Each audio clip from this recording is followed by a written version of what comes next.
Hello mga kabunso, again malay pas sa burikat. Tamburikat nagkikan sa Tacloban, naarig Cebu, namurikat, nakaapa.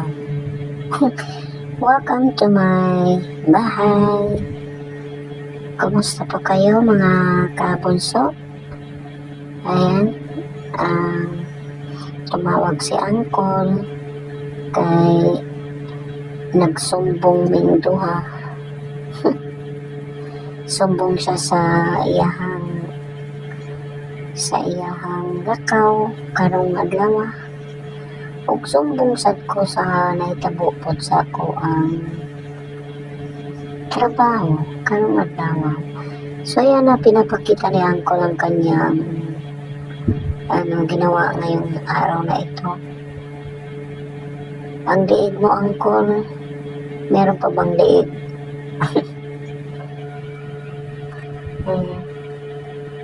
So, pinapakita niya ang kanyang ginawa ngayong araw na to.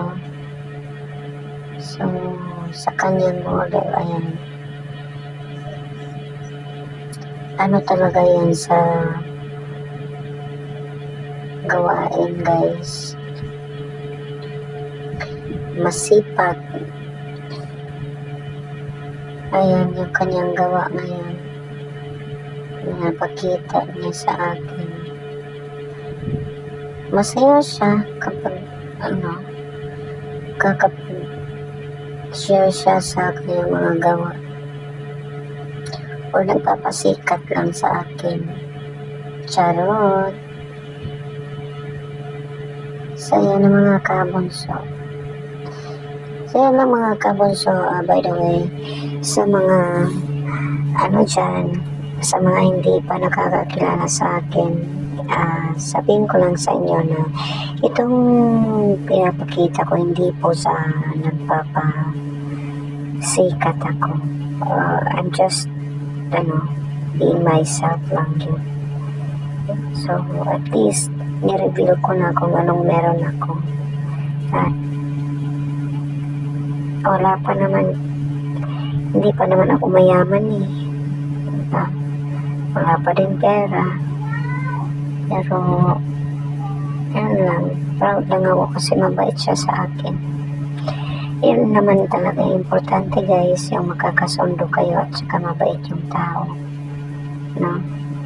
So pero siguro sa pagdating ng panahon, in God's will, God's perfect time, so magiging akin ang lahat. Char. Mga kabunso, maraming salamat sa iyong panonood lagi sa aking mga uploads. Yung mga nag-share dyan, maganda kayo. Yung mga nag-share lagi sa aking mga posts at videos, nakikita ko naman kung sino yung palagi nag-share sa aking mga videos. Maraming salamat po sa inyong lahat at magandang gabi.